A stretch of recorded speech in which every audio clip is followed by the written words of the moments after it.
Telugu cinema ప్రేక్షకులందరికీ చేతులెత్తి నమస్కరిస్తున్నాను.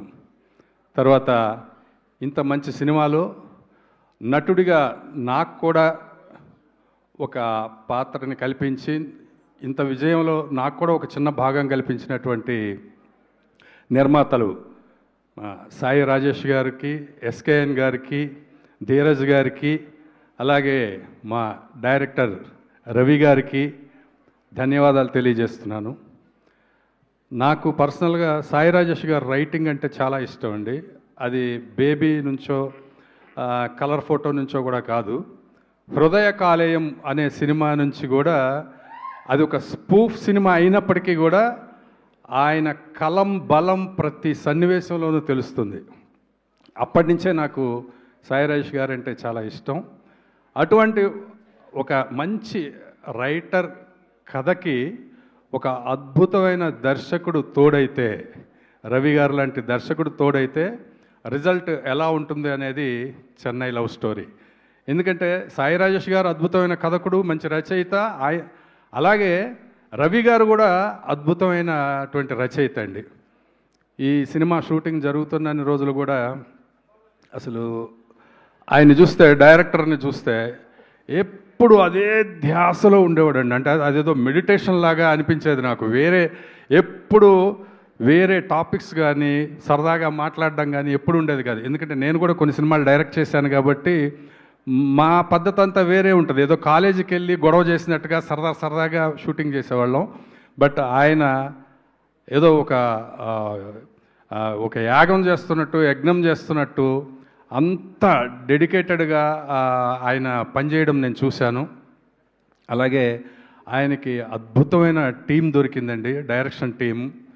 మా సీనియర్ కో డైరెక్టర్ విజయ్ సారథి గారు, ఆయన ప్లానింగు, తర్వాత మన లక్కీ గారు కానీ మిగతా డైరెక్షన్ స్టాఫ్ అందరూ కూడా అద్భుతంగా, అసలు ఎక్కడ ఒక్క నిమిషం కూడా రిలాక్స్ అయ్యేవాళ్ళు కాదండి. అంత డెడికేటెడ్గా పనిచేయడం అనేది, ఒక మంచి టీం దొరికితే డైరెక్టర్కి ఎంత అద్భుతంగా ఉంటుందనేది నేను ఈ సినిమాలో చూశాను. దాని తర్వాత ఆయనకి ఇంకా పక్క బలం అద్భుతమైనటువంటి కెమెరామెన్ ఆయన దొరికారు, విశ్వ గారు. తర్వాత మ్యూజిక్ డైరెక్టర్ మణిశర్మ గారు, అనంత శ్రీరామ్ గారు లిరిక్స్, ఇన్ని అద్భుతాలు తోడైతే ఒక దర్శకుడు ఎంత విజయం సాధిస్తాడు అనేదానికి నిదర్శనం ఈ చెన్నై లవ్ స్టోరీ. తర్వాత హీరోల్లో మాస్ హీరోలు ఉంటారు, క్లాస్ హీరోలు ఉంటారు, మన పక్కింటి కుర్రాళ్ళలాగా అనిపించే హీరోలు ఉంటారు. కానీ మన ఇంట్లో కుర్రాడు ఒక హీరో అయితే ఎలా ఉంటుంది అని చెప్పి అలా అనిపిస్తుంది ఆ కిరణ్ అబ్బవరం అనే అబ్బాయిని చూస్తే అని నేను కొందరు మాట్లాడుతుండగా నేను స్వయంగా విన్నానండి. అంటే అది ఎంత గొప్ప కాంప్లిమెంట్ అంటే, ఇంకా అసలు మా ఇంట్లో అబ్బాయి హీరో అయితే అని ఆడియన్స్ ఫీల్ అవుతున్నారు అంటే ఇంకా ఆ హీరోకి ఎప్పటికీ డౌన్ఫాల్ ఉండదు.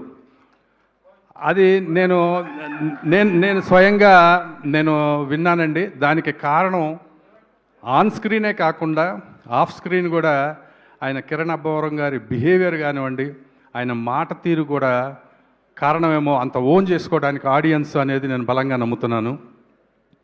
ఈ సినిమాతో ఒక్కసారిగా ఆయన 10 మెట్లు ఎక్కేశాడని చెప్తున్నారు అందరూ.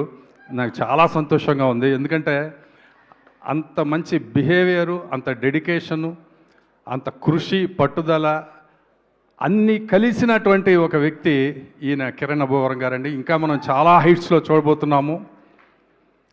తర్వాత మా అమ్మాయి గౌరీ. సినిమాలో నేను గౌరీకి ఫాదర్గా యాక్ట్ చేశాను. కానీ నిజంగానే అలాంటి ఒక అమ్మాయి ఉంటే ఎంత బాగుంటుంది అని నాకైతే అనిపించిందండి.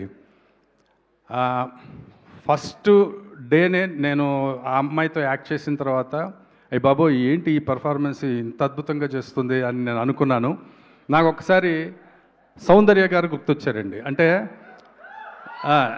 నేను అసిస్టెంట్ డైరెక్టర్గా మా గురువుగారు కోటి రామకృష్ణ గారి దగ్గర నేను పనిచేసినప్పుడు సౌందర్య గారితో నేను పనిచేశాను. బాగా క్లోజ్గా నేను మూవ్ అయి పనిచేశాను. సౌందర్య గారికి గౌరీకి ఉన్న డిఫరెన్స్ చెప్తానండి. సౌందర్య గారు ఏంటంటే ఒక డైలాగ్ ఉందంటే ఒక చిన్న పిల్లలాగా ఆ డైలాగుని బాగా ఓన్ చేసుకొని దాని మీద కష్టపడి చాలా దాని మీద శ్రమపడి యాక్ట్ చేస్తారు. అద్భుతమైన స్క్రీన్ ప్రెజెన్స్ ఉంటుంది ఆవిడకి, అంత గొప్ప పేరు వచ్చింది.